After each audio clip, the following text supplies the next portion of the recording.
Que vous soyez au bord de la piscine, à la plage, dans le train ou en avion ou même au frais à la maison, tous les lieux sont bons pour dévorer un livre cet été. Et si vous êtes à court d'idées, voici quelques conseils et tendances lecture du moment. On a avant tout une autrice qui s'est fait remarquer déjà depuis l'année dernière, donc qui s'appelle Freda McFadden. Donc on est sur un polar d'ambiance.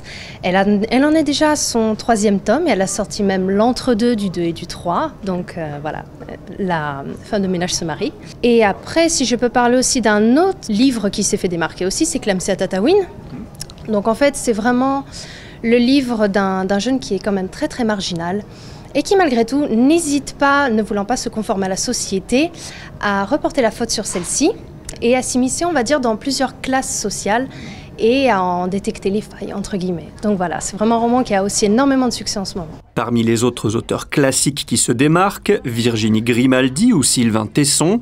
Autre catégorie toujours très populaire, les mangas. La tendance est même en hausse et il y a d'ailleurs un manga qui s'est beaucoup démarqué ces derniers temps qui est un manga coréen et non japonais qui s'appelle Solo Leveling, que j'ai moi-même lu et beaucoup apprécié. Ils ont fait une adaptation aussi en manga, en animé, que je conseille vraiment.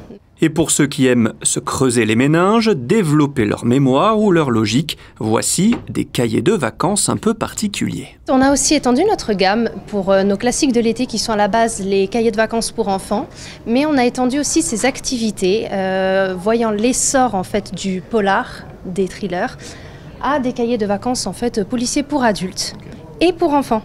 Comme le disait Victor Hugo, lire c'est voyager, voyager c'est lire. L'été, un bon livre suffit pour s'évader.